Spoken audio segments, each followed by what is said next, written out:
یه سوال داشتم. میتونی در مورد تاریخچه به وجود اومدن برگر به همون یه توضیحی بدی که اصلا چجوری برگر به وجود اومد و شد برگر؟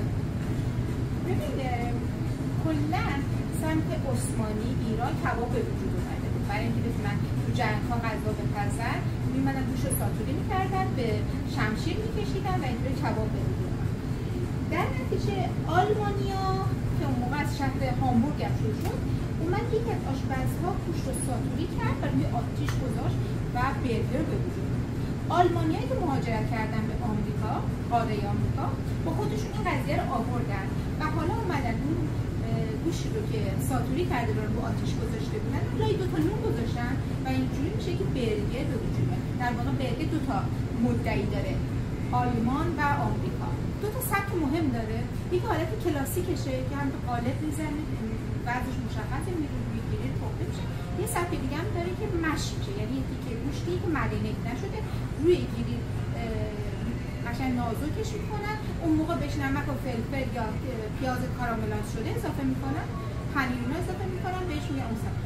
اما استایل‌های مختلفی داره. مثلا ما اینجا تو کانادا یه استایل مخصوص داریم که البته تو قسمت شمال کانادا سمت قطب داریم که با گوشت نهنگ پخته میشه.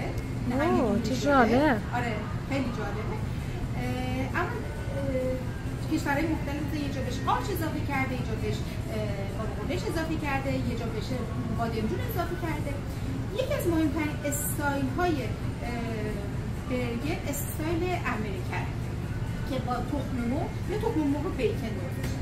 اینم برمیگرده به راننده های کامیون شیکاگو، چون اونا راه مسافت خیلی زیادی رو رانندگی میکردن، میخواستن که صبحونه یا نهار یه چیزی رو میخوان بخورن، مدت زمان بیشتری اونها رو سیر نگه داره. در نتیجه میخواستن که به استیکشون و به یا به همبرگرشون تخم مرغ اضافه بشه. اینجوری میشه که به استیک های آمریکایی و همبرگر های آمریکایی تخم مرغ و یا تخم مرغ و بیکن اضافه شد و شد یه امریکن استایل.